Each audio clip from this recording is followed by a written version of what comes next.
The afternoon sun cast long shadows across the dusty parking lot of Silver Creek Diner, a modest establishment that had served the small Texas town for over 4 decades.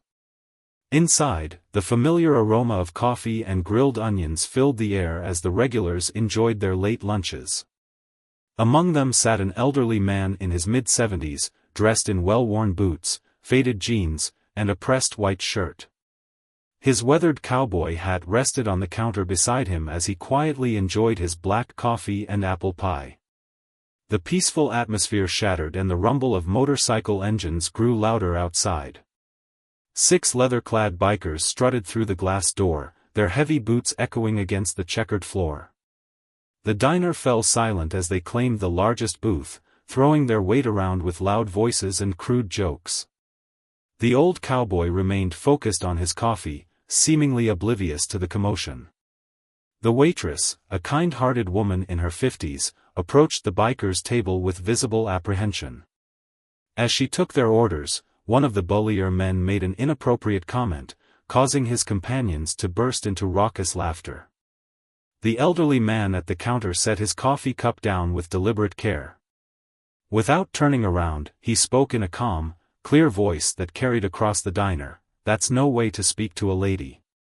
The laughter died immediately. The biggest biker, sporting a thick beard and multiple tattoos, rose from his seat.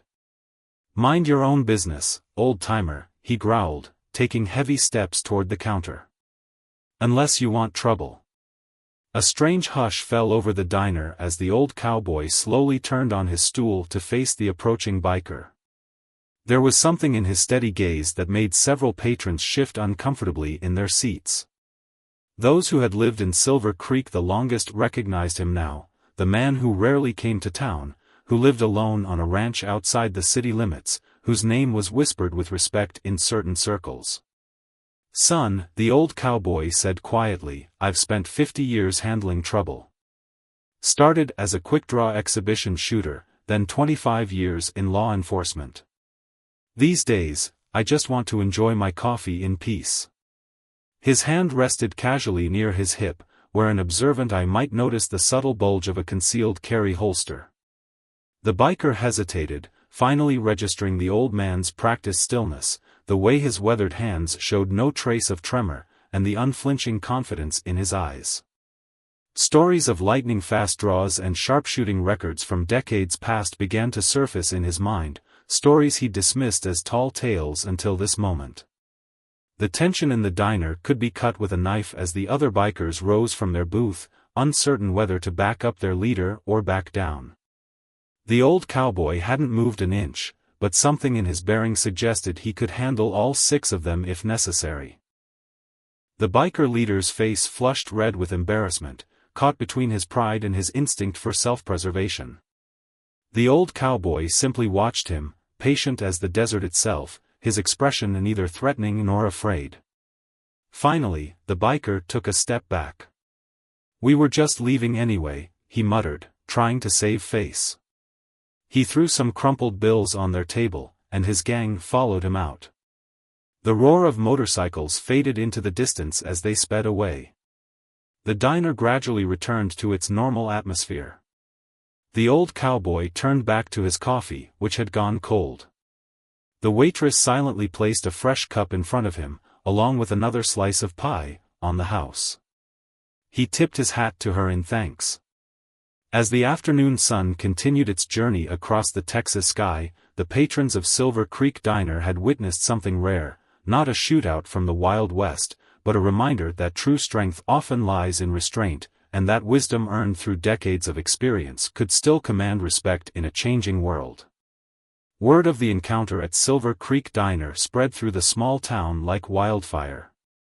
By sunset, the story had reached the ears of the county sheriff, who drove his patrol car down the winding dirt road leading to the old cowboy's ranch. The property, spanning several hundred acres, was marked by a simple wooden gate bearing a hand-carved sign that read, "Double R Ranch." The sheriff found the old cowboy on his front porch, rocking gently in a handmade chair as he watched the Texas sunset paint the sky in brilliant oranges and purples. A border collie lay at his feet, raising its head lazily as the patrol car approached. "Evening, Ray," the sheriff called out, stepping from his vehicle. He'd known the old cowboy for over 2 decades, though their paths rarely crossed these days. "Heard you had some excitement at Mary's diner today." Ray smiled faintly, gesturing to the empty rocking chair beside him. "Nothing exciting about teaching some young folks manners, Tom." His voice carried the soft drawl of someone who'd spent their entire life in these parts. The sheriff settled into the offered chair, his uniform creaking slightly. "Those bikers you encountered? They're part of a new group causing trouble up and down the state. Been getting reports about them harassing folks in small towns." Ray nodded slowly, scratching behind his dog's ears. "Figured as much. Young men with something to prove usually travel in packs." He paused, watching as the first stars began to appear in the darkening sky. "Reminded me of that gang we dealt with back in '85. The sheriff chuckled, remembering. "The Hartley boys. 3 brothers who thought they could rob every bank between here and Oklahoma." His expression grew more serious. "But these bikers, they're different. More organized. Got word they might be running some kind of operation through these small towns." Ray's weathered face showed no reaction, but his eyes narrowed slightly. "That why you drove all the way out here, Tom? To warn an old man about some troublemakers?" "Partially," the sheriff admitted. "Also wanted to make sure you're keeping that quick draw of yours registered and legal. Times have changed since your competition days." A slight smile crossed Ray's face as he reached into his jacket, pulling out his concealed carry permit. "All up to date, old friend. May not compete anymore, but I still practice every morning. Keeps the hands steady." The sheriff nodded approvingly, but his concern wasn't entirely erased. "Just be careful, Ray. These bikers, they might come back. Folks like that don't take kindly to being shown up." "Let them come," Ray said quietly, his voice carrying no bravado, just simple statement of fact. "I've got nothing worth stealing, and too many years behind me to start running from trouble." The sun had fully set now, and the Texas night was settling in, bringing with it a chorus of crickets and the distant howl of coyotes. The sheriff stood, adjusting his belt. "Well, I should get back to town. Just, watch your back, Ray. And maybe come by the station tomorrow.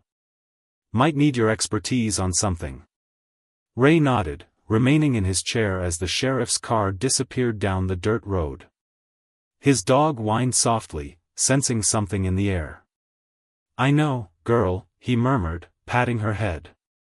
"Looks like retirement might have to wait a little longer." Inside his modest ranch house, hanging on the wall of his study, were the memories of a lifetime. Faded photographs of quick-draw competitions, newspaper clippings celebrating record-breaking shooting exhibitions, and commendations from his years in law enforcement. But what caught the light of the rising moon through the window was a simple gold medal from 1975, World's Fastest Draw, a title he'd held for 3 consecutive years before retiring to serve his community as a lawman. Ray stood slowly, his joints protesting slightly with age. Tomorrow would bring what it would bring. For now, he had his evening routine to attend to, checking the property, feeding the horses, and perhaps a bit of practice at the makeshift shooting range behind the barn. Some habits, formed over a lifetime, were too important to break, especially when trouble was brewing on the horizon. Dawn broke over Double R Ranch as Ray completed his morning routine. He'd already fed the horses, checked the fences, and spent an hour at his practice range. Now, as he drove his old pickup truck toward the sheriff's station, he couldn't shake the feeling that something was different about the usually quiet town. The streets of Silver Creek were unusually busy for a weekday morning. As Ray parked outside the station, he noticed several unfamiliar vehicles with out-of-state plates. The bell above the door chimed as he entered, finding the usually sleepy station buzzing with activity. Deputies hurried back and forth between desks, speaking in hushed tones. Sheriff Tom looked up from his desk, relief washing over his face. "Ray, glad you made it." He gestured to a chair across from him, waiting until Ray was seated before continuing. "We've got ourselves a situation. 3 small-town banks hit in the last month, all within 100 miles of here. The pattern matches what those bikers you met yesterday have been doing across the state." Ray studied the map spread across Tom's desk, marked with red pins showing the robbery locations. "They're working their way south," he observed quietly. "Getting bolder with each job." "That's not all," Tom said, pulling out a manila folder. "Got security footage from the last robbery. Look familiar?" He slid several photographs across the desk. Ray examined the grainy images, recognizing the leather-clad figures from the diner. But something else caught his eye, the way they moved, their positioning. "These aren't just thugs," he said slowly. "They've had training. Military, maybe. Look at their formation, the way they control the space." The sheriff nodded grimly. "That's why I called you in. You've seen more action than anyone else in the county. We think Silver Creek National might be their next target." Before Ray could respond, a young deputy burst into the office. "Sheriff. Just got word from the highway patrol. Those bikers were spotted at a gas station 20 miles north, heading this way." Tom stood quickly, reaching for his radio. "How many?" "8 bikes, sir. 2 more than yesterday." Ray remained seated, his weathered hands folded calmly in his lap. "They're doing recon," he said quietly. "Testing response times, checking security. The diner wasn't random, they're scouting the town." The sheriff began issuing orders through his radio, coordinating with nearby departments. Ray stood slowly, adjusting his hat. "Think I'll take a walk down to the bank," he said. "Been meaning to check my balance anyway." Tom paused mid-transmission. "Ray, you're not a deputy anymore. This isn't your fight." The old cowboy smiled faintly. "Town's got a long memory, Tom. 25 years wearing the badge, I've probably trained half your deputies. Besides," he added, heading for the door, "that diner makes the best apple pie in 3 counties. Be a shame if anything happened to it." As Ray walked the 2 blocks to Silver Creek National Bank, he noticed more details that would escape most people's attention. The way the morning crowd parted around a group of tourists who weren't really looking at the storefronts. The unmarked van parked just a bit too perfectly for a quick getaway. The sunglassed man at the coffee shop who'd been stirring the same cup for 15 minutes. Inside the bank, Ray took his place in line, appearing to all the world like just another retiree running errands. But his trained eye caught every detail: the security camera angles, the teller stations, the emergency exits. He'd helped design some of these security measures years ago, but times had changed. The old solutions might not be enough for this new kind of threat. As he left the bank, Ray pulled out his phone, an old flip model that made younger folks chuckle. He dialed a number he hadn't used in years. After 3 rings, a gruff voice answered. "Pete? It's Ray. Remember that favor you owe me from the Austin competition in '82? Think it's time to collect. How fast can you get to Silver Creek?" The voice on the other end was quiet for a moment. "Those kids at the diner. They're more than just troublemakers, aren't they?" "Much more," Ray confirmed, watching as another unmarked van drove past. "And I've got a feeling things are about to get interesting." By mid-afternoon, the sleepy town of Silver Creek had transformed into a chessboard of subtle movements and counter-movements. Ray sat at his usual spot in the diner, appearing to anyone watching as nothing more than an old-timer enjoying his coffee. But his eyes hadn't missed the 3 new customers who'd cycled through in the past hour, each one taking too many pictures of a supposedly quaint small-town diner. The bell above the door chimed, and Ray smiled as a tall, broad-shouldered man in his 60s walked in. Pete's hair had gone completely gray since they'd last met, but he still moved with the same purposeful grace that had made him a legend in shooting competitions across Texas. "Still take your coffee black?" Ray asked as his old friend settled onto the neighboring stool. "Some things never change," Pete replied, nodding thanks to the waitress as she poured him a cup. "Drove by the bank on my way in. Counted 4 watchers. They're not as subtle as they think they are." Ray nodded slightly. "Young folks these days, they rely too much on technology. Forget that old-fashioned observation still works just fine." He paused, taking a sip of coffee.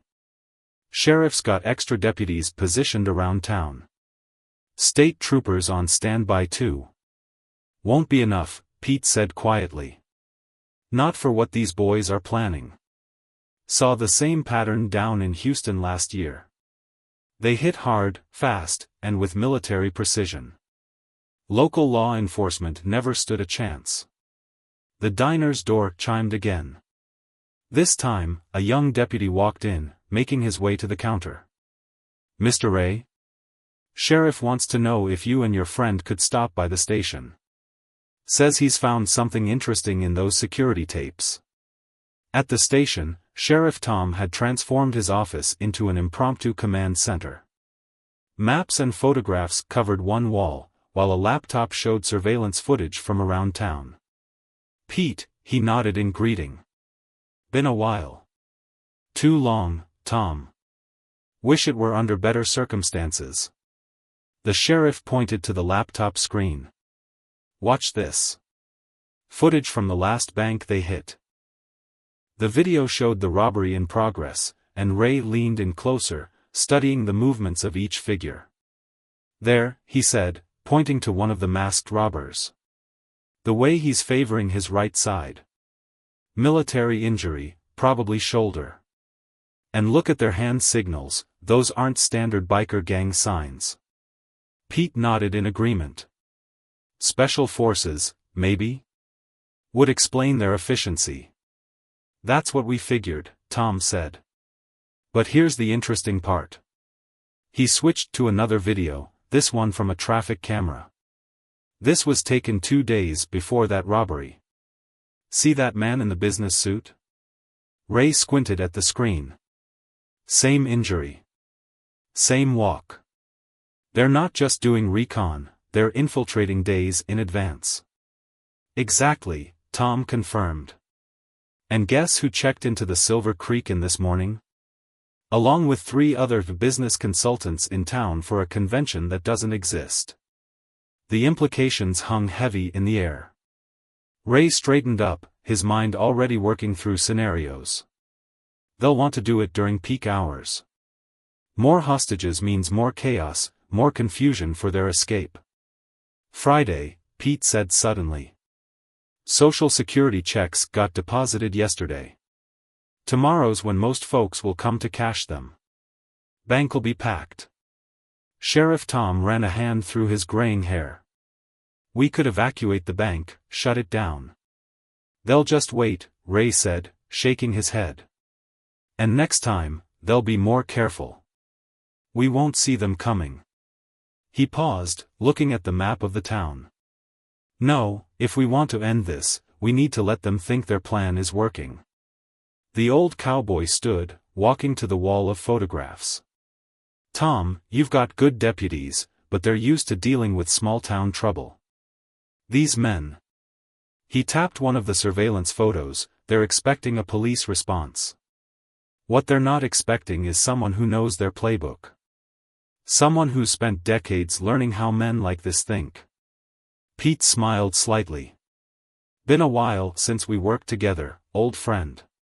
Sure you're not too comfortable in that rocking chair of yours?" Ray's eyes held a glint of their old steel. "Way I see it, we've got one chance to show these boys that experience trumps enthusiasm. Question is, you still quick enough to keep up with an old cowboy?" The tension in the room lifted slightly as Pete chuckled. "Long as you can still see without your reading glasses." Sheriff Tom looked between the 2 men, seeing not elderly retirees, but the legendary lawmen they'd once been.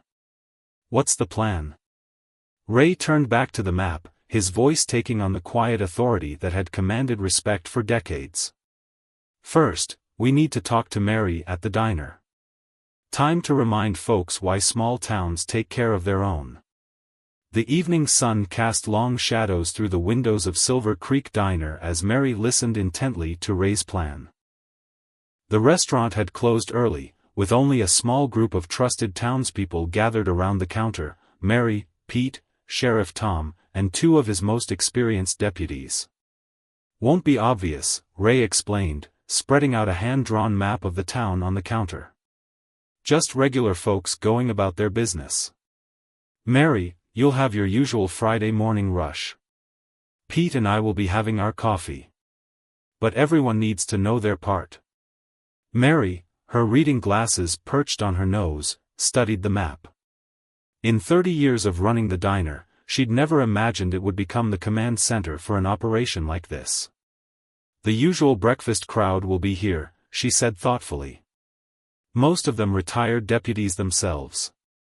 "That's counting on," Pete added, marking positions on the map with coffee cups. "These boys are smart, but they're outsiders.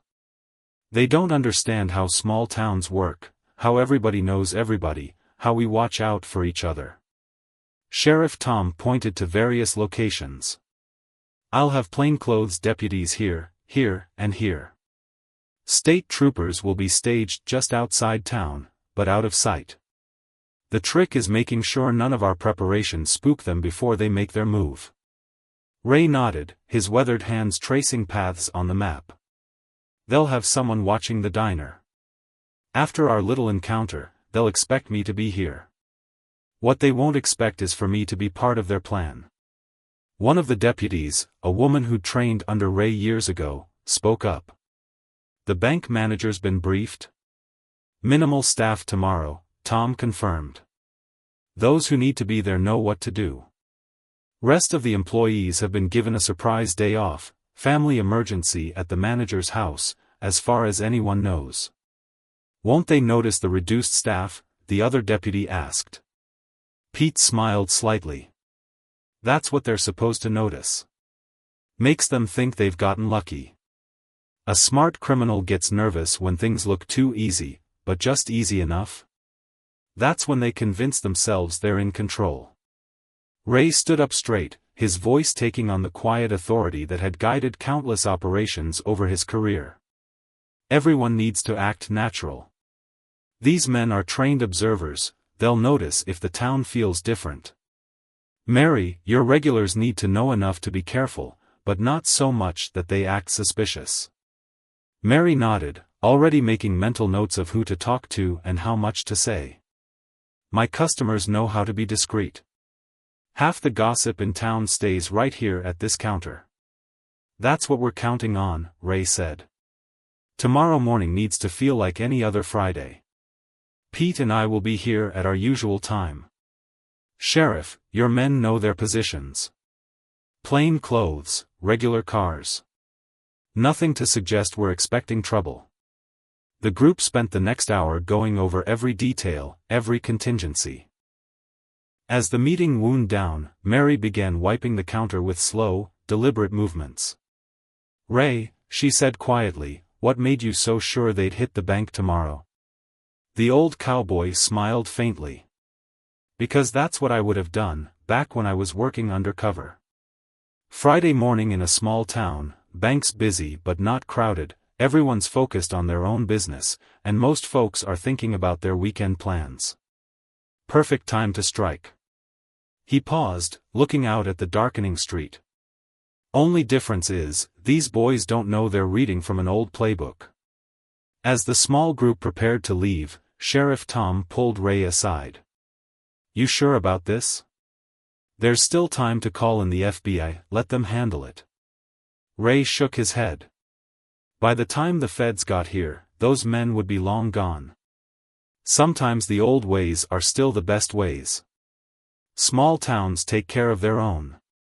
Outside, the street was quiet except for the chirp of crickets and the distant rumble of a freight train. Pete stood beside his truck, looking up at the stars. "Just like old times," he said as Ray approached. Though I don't remember having quite so many creaky joints back then. Ray chuckled softly. Age has its advantages. Nobody expects much from a couple of old-timers drinking their morning coffee. As they prepared to part ways for the night, Pete's expression grew serious. You know, if this goes wrong. It won't, Ray said firmly. Because we're not trying to be heroes. We're just making sure our town stays our town. He looked back at the diner, its windows now dark. Get some rest, old friend. Tomorrow, we remind these boys why experience matters more than enthusiasm. Friday morning dawned clear and crisp over Silver Creek. Ray arrived at the diner just as Mary was unlocking the front door, the same as he had nearly every morning for the past decade. If anyone had been watching, they would have seen nothing unusual about the old cowboy's routine, just another retiree starting his day with coffee and conversation. Inside, the diner slowly came to life. The coffee maker gurgled, the griddle sizzled, and the morning regulars began filtering in. Pete arrived 15 minutes later, taking his usual spot next to Ray at the counter. Their conversation seemed casual, weather, cattle prices, local gossip, but their eyes never stopped moving, taking in every detail of the growing morning crowd. New faces today, Pete murmured into his coffee cup. 3 by the window. 2 more at the booth near the door. Ray nodded slightly, appearing to focus on his breakfast. 4 more outside in parked cars. They're setting up their perimeter. He checked his watch, 8:45 a.m. The bank would open in 15 minutes. Mary moved between tables with practiced ease, her cheerful demeanor masking her alertness. Every time she passed Ray and Pete, she dropped subtle updates, more unfamiliar faces arriving, vehicles moving into position, the usual Friday morning crowd starting to build at the bank. At 8:55, the bell above the diner's door chimed. The biker leader from earlier that week walked in, now dressed in pressed slacks and a business shirt. He paused briefly, eyes scanning the room before settling on Ray's back. A flicker of recognition crossed his face, followed by a smirk as he took a seat at the far end of the counter. Show's about to start, Pete whispered, his hand casually dropping to rest near his hip. Ray took another sip of coffee, his weathered face revealing nothing. Through the diner's front window, he could see people beginning to line up outside the bank. Among them were 3 of Tom's deputies, dressed in civilian clothes, looking for all the world like ordinary townspeople waiting to cash their checks. The biker-turned-businessman checked his phone, then nodded slightly to his companions by the window. One by one, they began to move, casual but purposeful, heading toward the bank. 8 minutes, Ray said quietly, appearing to check his own watch. Right on schedule, a large delivery truck pulled up in front of the bank, blocking the view from the street, and the escape route the robbers had planned. The biker leader tensed, his hand moving toward his jacket. Before he could stand, Ray's voice carried clearly across the diner, "Wouldn't do that if I were you, son." The diner fell silent. The biker froze, suddenly aware that several of the elderly regulars at the counter had shifted position, their hands disappearing beneath jackets and newspapers. Pete hadn't moved, but his coffee cup now sat on the counter, both his hands out of sight. "You really think we didn't know?" Ray asked, finally turning to face the younger man. "Small town like this, everybody knows everybody. Every new face gets noticed. Every pattern gets seen." He gestured toward the window. "Your men heading to the bank? They're walking into a hornet's nest of retired deputies and state troopers. All because you made one crucial mistake." The biker's voice was tight. "And what's that, old man? You thought age meant weakness. Thought a quiet town meant an easy target." Ray's eyes held decades of hard-earned wisdom. "But you forgot something important. The quiet ones are usually quiet for a reason." "And old dogs?" He smiled slightly. "We've got a lifetime of tricks." Through the window, They could see the bikers' men being quietly surrounded on their way to the bank, the trap closing so smoothly that passers-by didn't even notice. The leader's hand was still hovering near his jacket, his face a mask of frustrated calculation as he realized just how completely their plan had unraveled. "Choice is yours now, son," Ray said calmly. "But before you decide, you might want to look around one more time." "Really look."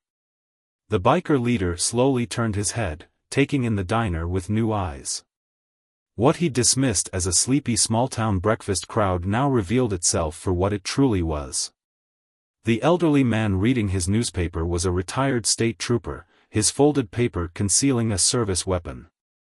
The kind-faced woman who'd been chatting about her grandchildren had shifted her stance, the practiced stance of someone who'd worn a badge for 30 years. Realization dawned on his face as he understood, he wasn't surrounded by easy targets, but by decades of law enforcement experience. Every seemingly harmless regular customer was a trained professional who'd been watching him since he walked in. "Your men outside in the cars?" Ray continued conversationally, "They've already been quietly introduced to our sheriff's department. Didn't even disturb folks walking down the street." He nodded toward the window, where several unmarked police vehicles had somehow materialized without drawing attention. The leader's hand slowly moved away from his jacket. "How long have you known?" "Since the moment you walked into this diner the first time," Pete answered. "Ray here spent 15 years working undercover. He can spot a fake casual entrance from a mile away." Ray set his coffee cup down carefully. "You had a good plan. Professional. Well researched. But you made the same mistake a lot of city folks make, thinking small towns are simple. Thinking old means slow." He smiled slightly. "Sometimes, son, the best security isn't the kind you can see." Through the window, they watched as Sheriff Tom's deputies efficiently and quietly took the would-be bank robbers into custody. No shots fired, no civilians endangered, no dramatic standoff. Just the smooth operation of experienced professionals who'd spent their lives protecting their community. "Your choice now is simple," Ray continued. "You can try something foolish, and my friends here will be forced to show you that their reflexes aren't as slow as you might think. Or you can accept that today's not your day, and we can all avoid paperwork and hospital visits." The biker leader looked around one more time, his tactical mind finally accepting the reality of his situation. Slowly, deliberately, he placed his hands flat on the counter. "You know what's funny, old-timer? In all our planning, in all our intel, nobody ever mentioned this town had so many retired law enforcement." "That's because we don't advertise it," Mary said, appearing beside him with a pot of coffee. "Folks come here for the quiet life, not to brag about their past careers." "More coffee?" The surreal normalcy of her offer seemed to break the last of his resistance. He actually chuckled, though there wasn't much humor in it. 20 years in special forces, and I get outmaneuvered by a bunch of retirees in a diner." "Experience," Ray said simply. "You can't fake it, and you can't rush it. Each gray hair comes with a lesson learned." He nodded to Tom's deputies as they entered the diner. Sometimes the best way to handle trouble isn't with force, it's with wisdom. As the deputies professionally took the leader into custody, the diner gradually returned to its normal morning rhythm. Mary refilled coffee cups, the griddle sizzled with new orders, and conversations resumed. To anyone walking in, it would have looked like any other Friday morning. Pete glanced at Ray. "Just like old times?" "Better," Ray replied, picking up his fork to finish his now cold breakfast. "Back then, we would have felt compelled to make it dramatic. Age teaches you that quiet victories are often the best kind." The weekend passed quietly in Silver Creek, the kind of peaceful quiet that comes from security rather than tension. By Monday morning, Ray was back at his usual spot in the diner, though this time the counter seats around him were fuller than usual. Word had spread about what happened, and old friends had begun filtering back into town, drawn by the story of how their fellow retirees had protected their community. "You should see the headlines in the city papers," Pete said, sliding a newspaper across the counter. "Small-town seniors thwart professional heist ring. They're calling it a miracle." Ray glanced at the article and shook his head with a smile.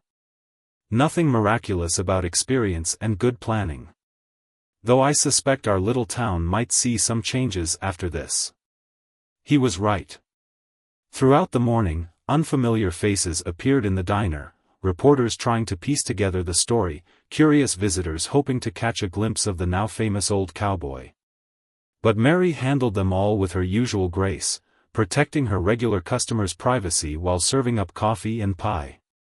Sheriff Tom stopped by around noon, pulling up a seat next to Ray. "Just got off the phone with the FBI. Turns out our friends were wanted in 3 states. That gang had hit 12 banks before they made the mistake of choosing Silver Creek." He paused, sipping his coffee. "They're calling it one of the smoothest takedowns they've ever seen. No shots fired, no civilians in danger, no property damage. Sometimes the best victories are the ones that look like nothing happened at all," Ray replied, his eyes twinkling. "Though I suspect this means my quiet retirement might get a bit less quiet." "Already has," Mary chimed in, refilling their cups. "Had 3 different security consulting firms leave their cards this morning. Seems there's a market for old-school wisdom in modern law enforcement." Pete laughed. "They'll be disappointed. Can't teach what takes a lifetime to learn." As the afternoon sun slanted through the diner's windows, the conversation turned to lighter topics. The regular rhythm of small-town life resumed, though there was a new undercurrent of pride in the air. The locals who'd helped thwart the robbery didn't brag or seek attention, they simply returned to their daily routines, their quiet confidence reinforced by the knowledge that their experience still held value. Ray stood to leave, placing his payment on the counter along with his usual generous tip. Mary stopped him with a gentle hand on his arm. "You know, when you first started coming here years ago, I wondered why such a legendary lawman chose our little town for retirement. Now I understand, you weren't retiring from something, you were protecting something." The old cowboy smiled, adjusting his hat. "Every town has its stories, Mary. Its heroes. Most folks just don't notice because they're looking for the wrong things. They see gray hair and wrinkles, not the lifetime of experience beneath them." As Ray walked out into the Texas sunshine, he paused to look back at the diner. Through the window, he could see the counter filled with his friends, retired deputies, former rangers, old lawmen who'd chosen this quiet town for their final chapter. Each one carried decades of experience, centuries of combined wisdom that couldn't be found in any training manual or police academy. Pete joined him outside. "Think they'll write songs about us? The old-timers who outsmarted the professional thieves?" Ray chuckled, starting toward his truck. "Let them write what they want. We know the real story, that it wasn't about being fast or strong. It was about a lifetime of learning when not to fight, when wisdom beats weapon every time." As they parted ways, the setting sun painted Silver Creek in shades of gold. The diner's lights glowed warmly, a beacon of community in the gathering dusk. Inside, life went on as it always had, coffee was poured, stories were shared, and if some of those stories now featured an old cowboy and his friends, well, that was just part of the town's growing legacy. Because in the end, the real miracle wasn't in the thwarted robbery or the captured criminals. It was in the quiet strength of a community that understood that true power doesn't always come from a fast draw or a sharp eye. Sometimes, it comes from the patient wisdom of those who've lived long enough to know that the best victories are the ones that look just like another peaceful day in a small Texas town.